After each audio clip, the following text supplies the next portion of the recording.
Assalamualaikum warahmatullahi wabarakatuh. Perkenalkan, nama saya Lilis Lasmini, SE, MAK. Saya adalah salah satu dosen dari Universitas Buana Perjuangan Karawang, Fakultas Ekonomi dan Bisnis. Dan saya adalah salah satu dosen di Prodi Akuntansi. Pada semester ini, semester 5, saya mengampu mata kuliah akuntansi pajak. Akuntansi pajak ini memiliki bobot 3 SKS yang wajib ditempuh oleh mahasiswa semester 5.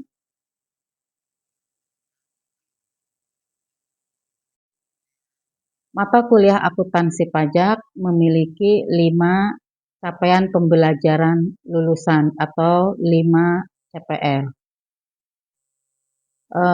Di mana CPL ini dibebankan kepada mata kuliah sebagai berikut. CPL yang pertama adalah yang menekankan pada sikap religius dan ketakwaan kepada Tuhan Yang Maha Esa. CPL kedua, mengarahkan mahasiswa untuk mampu menerapkan prinsip-prinsip etika dalam profesi akuntansi dan keuangan. Kemudian CPL ketiga yaitu bertujuan agar mahasiswa mampu mengkombinasikan kompetensi teknikal dan keahlian profesional dalam menyelesaikan penugasan kerja.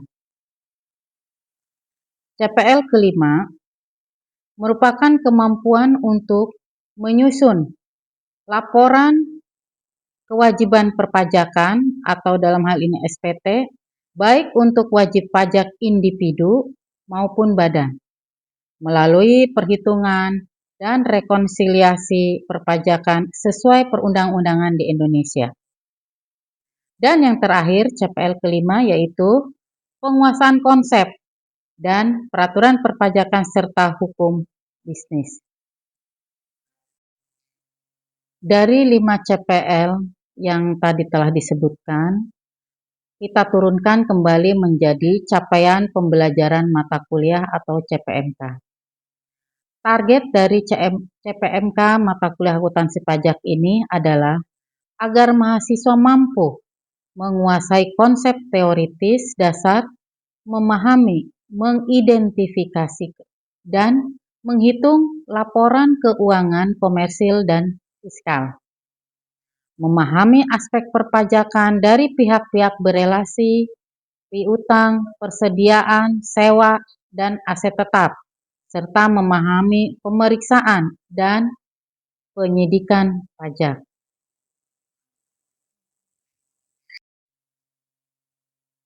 Dari CPMK yang tadi disampaikan akan diturunkan kembali menjadi sub CPMK yang akan menjadi kemampuan akhir yang diharapkan di setiap sesi perkuliahan.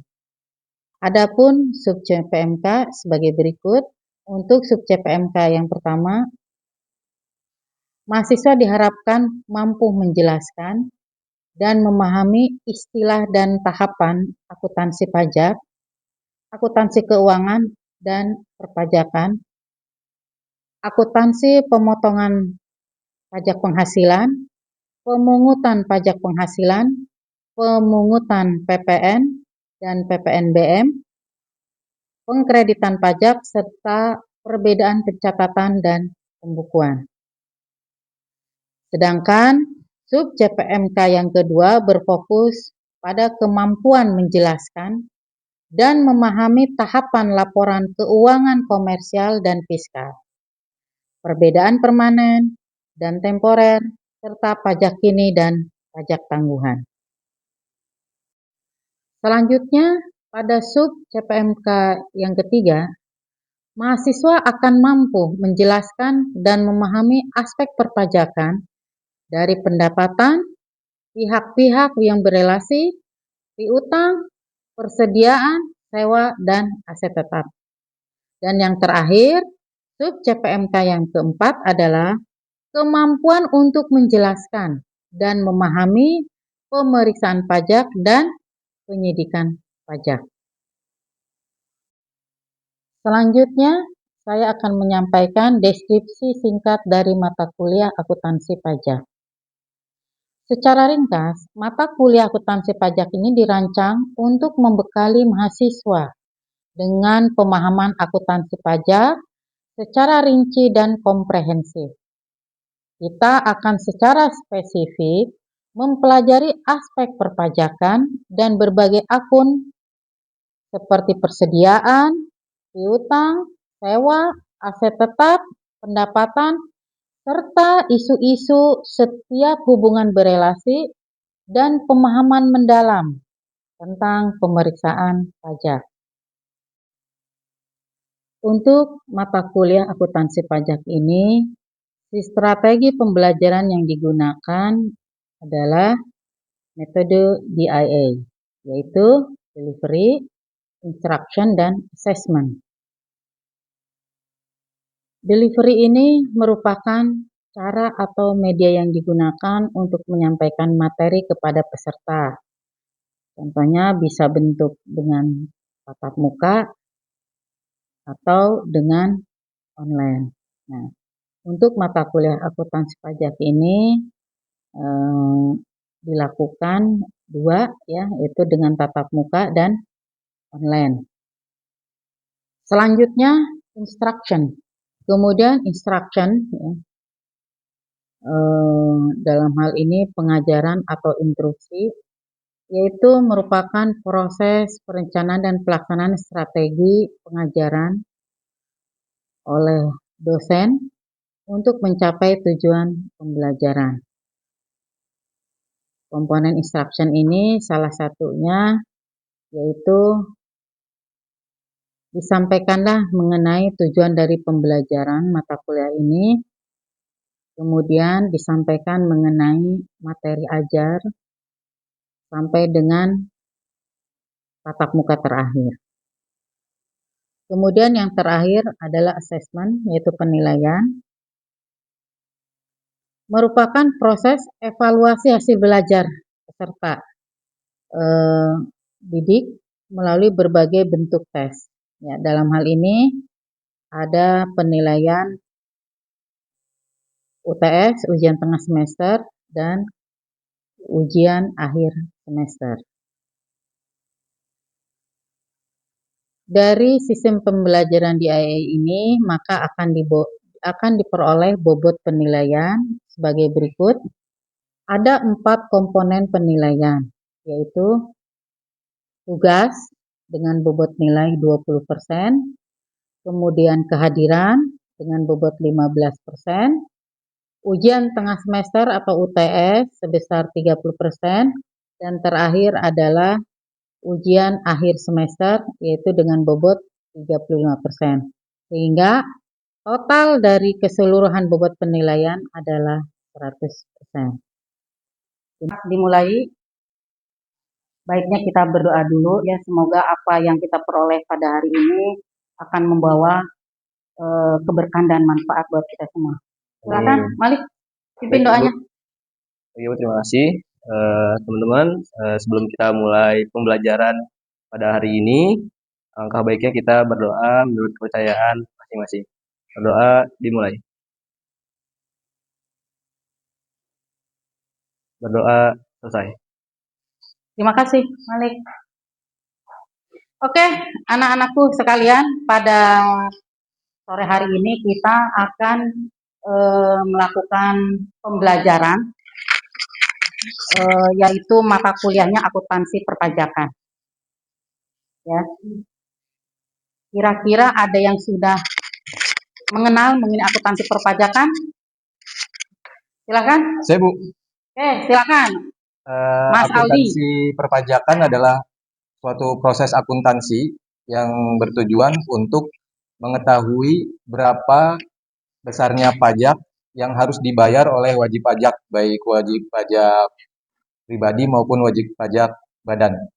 Terima kasih, Bu. Oke, terima kasih Mas Aldi. Oke, saya lengkapi, kita lihat ya. Apa sih sebenarnya definisi dari akuntansi pajak. Tadi udah oke ya jawabannya ya. Kita lihat yang lebih lengkapnya seperti apa. Akuntansi perpajakan adalah cabang ilmu dari akuntansi, ya, yang fokusnya pada apa? Yaitu pencatatan, pengukuran, dan pelaporan kewajiban perpajakan suatu entitas, ya.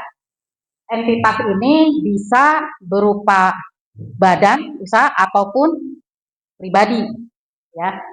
Nah, sesuai dengan apa? Nah, kalau dasar akuntansi perpajakan itu yaitu sesuai dengan peraturan perpajakan, ya, otomatis yang terbaru dan berlaku di Indonesia. Nah, sekarang tujuannya apa sih? Tujuan dari akuntansi perpajakan ini, yaitu tujuannya untuk memastikan, ya, memastikan bahwa laporan keuangan mencerminkan kewajiban pajak, ya, sesuai dengan aturan yang berlaku. Nah, ini tadi dibilang bahwa akuntansi perpajakan ada salah satu cabang, ya. Nah, akuntansi ini cabangnya banyak, ya.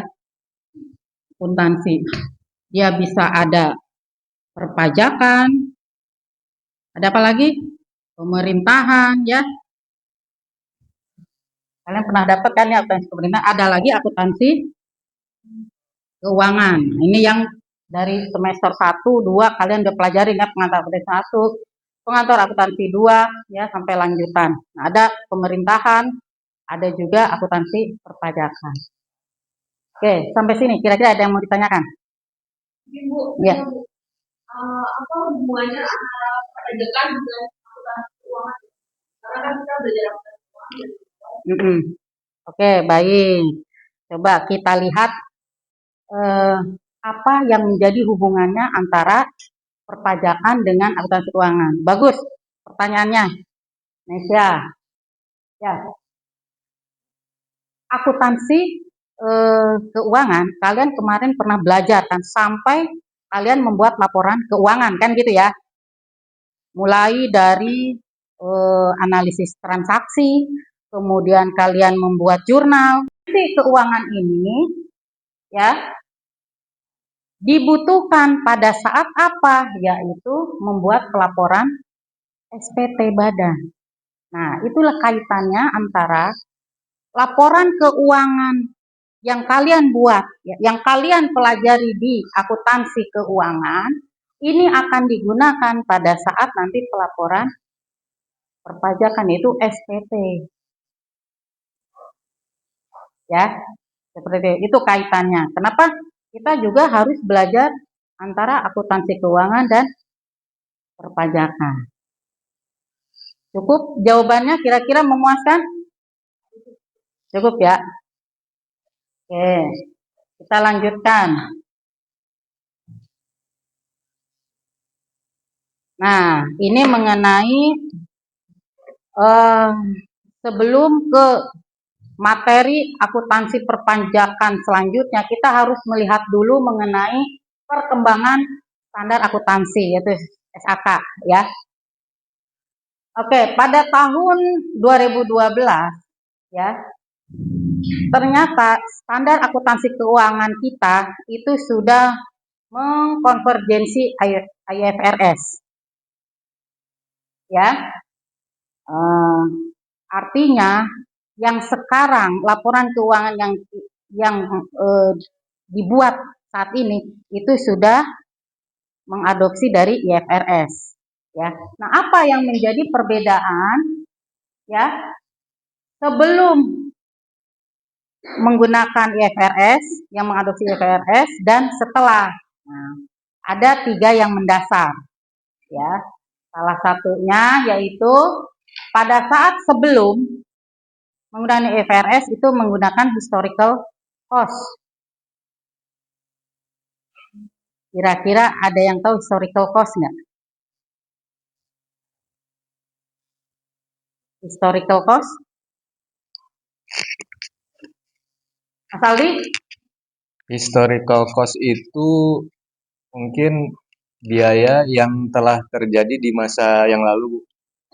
Biaya-biaya yang telah terjadi di masa lalu yang jadi acuan untuk masa depan atau masa sekarang. Oke. Ada punya pendapat? Historical cost? Ya. Saya tambahin ya, Mas Aldi ya. Historical cost. Historical cost itu bagaimana memperoleh suatu aset ya. Pada saat itu aset itu dicatat berdasarkan nilai perolehan pada saat itu. Ya. Jadi aset diperoleh misalkan pada saat 2020 kita beli ruko 1 miliar. Nah, itu menjadi nilai perolehan. Ya, itu historis cost, ya, historical cost. Nah, terus kalau fair value gimana? Kalau fair value itu nilainya berdasarkan nilai pasar. Jadi artinya kalau dengan mengadopsi IFRS ini dimungkinkan kita itu menilai kembali itu aset. Kalau dulu historical cost itu ya kita sampai dengan sekarang ya nilai perolehan itu dianggap 1 miliar sampai dengan sekarang. Tapi dengan adanya yang namanya fair value ini ya bahwa kita aset itu bisa dinilai kembali berdasarkan nilai pasar. Itu yang pertama yang menjadi perbedaan. Yang kedua yaitu mengenai penamaan komponen laporan keuangan. Ya, kita tahu bahwa laporan keuangan apa saja? Neraca, laporan laba rugi, perubahan modal, catatan atas laporan keuangan. Ya. Nah, dulu namanya ini nih sebelum mengkonvergensi IFRS, ya, neraca. Ya, kita mengenal banget neraca. Nah, sekarang apa namanya? Namanya menjadi laporan posisi keuangan. Kita akan melihat ya mengenai perbedaan yang nomor 2, yaitu mengenai penamaan dari komponen laporan keuangan.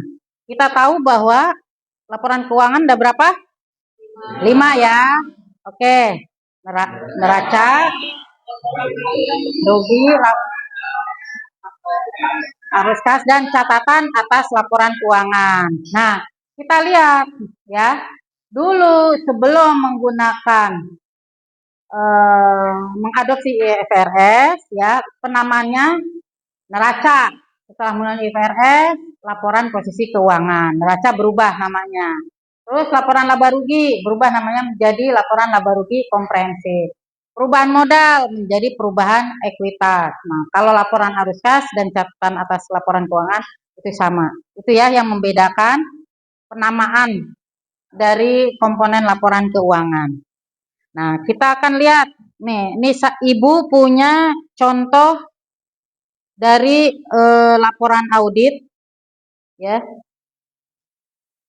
Sebelum konvergensi dengan IFRS ya. Di situ terlihat namanya neraca ya. Nah, kemudian setelah 2012 menggunakan namanya laporan perubahan modal. Laporan posisi keuangan ya. Selanjutnya untuk laba rugi ya. Dulu namanya laba rugi, sekarang laba rugi komprehensif ya. Ini contoh laporan audit ya sebelum IFRS menggunakan IFRS dan setelah. Ya. Oke, selanjutnya kita akan melihat mengenai perbedaan yang ketiga ya, yaitu sebelum IFRS menggunakan rule base ya, setelah pakai IFRS menggunakan principle base ya. Rule base ini menyebutkan bahwa segala sesuatunya itu sudah ada batasannya, sudah ada aturannya gitu ya. Jadi terkesan kaku gitu ya. Tapi kalau principle base ya, di dalam eh, laporan keuangan, ada yang namanya kebijakan dari manajemen bisa masuk. Contohnya misalkan apa? Misalkan adalah umur dari aset misalkan. Contoh inventaris komputer lah, komputer ya. Komputer karena perkembangan teknologinya cepat ya. Yang tadinya biasanya umurnya itu secara komersil 5 tahun atau ada yang menyebutkan umurnya 4 tahun, tapi karena saking cepatnya perubahan teknologi itu bisa manajemen memutuskan umurnya menjadi 2 tahun. Ya, itu principle base. Jadi di situ ada kebijakan-kebijakan manajemen yang intervensi yang masuk ya. Oke, itu yang menjadi perbedaannya. Sampai sini ada yang mau ditanyakan?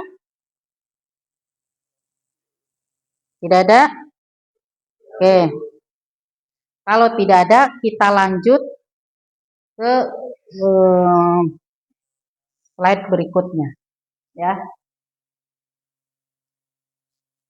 Tadi kita sudah melihat perbedaan standar akuntansi sebelum konvergensi dari FRS dan setelah ya. Nah, berarti SAK yang sekarang itu sudah di dalamnya udah masuk konvergensi FRS ya. Yaitu contoh fair value ya. SAK kita menganut juga metode fair value. Nah, sekarang kalau di perpajakan apa? Ternyata perpajakan itu masih menggunakan historical cost. Beda nih ya, SAK dengan perpajakan. Nah, terus di SAK ada yang namanya principal base. Ya, yang tadi contohnya umur aset. Nah, kalau di perpajakan apa? Masih menggunakan rule base ya. Nanti kita akan lebih jauh lagi ngelihat contoh kayak seperti aset. Aset itu kalau di perpajakan itu ada kelompok-kelompoknya ya, kelompok 1, kelompok 2 dan umurnya udah ditentukan. Seperti itu ya. Nah, sehingga perbedaan ini ya, artinya yang berbeda nih ya, SAK menganutnya fair value, ini perpajakan historical cost, artinya berbeda nih ya. Nah, dengan adanya perbedaan ini berarti apa? Wajib pajak dalam hal ini perusahaan ya harus maintain ya kedua sistem pencatatan ini ya, sehingga diperlukan adanya yang namanya apa? Rekonsiliasi fiskal ya. Rekonsiliasi fiskal ini yang menjadi penjembatan ya, penjembatan antara kedua pencatatan ini ya. Dan nanti rekonsiliasi fiskal ini akan Ibu sampaikan di pertemuan berikutnya ya, seperti apa rekonsiliasi fiskal ini ya. Oke, sampai sini ada yang mau ditanyakan? Cukup jelas semua? Jelas ya? Oke. Kalau cukup jelas ya, Ibu cukupkan sampai di sini mata kuliah akuntansi perpajakan, di mana mata kuliah akuntansi perpajakan ini merupakan mata kuliah wajib bagi prodi akuntansi di semester 5 ya. Kalian di semester 5 berarti wajib ya mengambil mata kuliah ini. Baik. Sebelum kita tutup, kembali kita berdoa dulu. Malik, silahkan berdoa sebelum perjalanan kalian pulang ke rumah masing-masing supaya diberi keselamatan. Silahkan, Malik. Baik, terima kasih kepada Ibu Lilis. Sebelum kita pulang, alangkah kita berdoa terlebih dahulu. Semoga ilmu yang diberikan oleh Bu Lilis ini bisa bermanfaat bagi kita semua. Dan semoga teman-teman di perjalanan selamat sampai tujuan. Berdoa menurut saya masing-masing dimulai.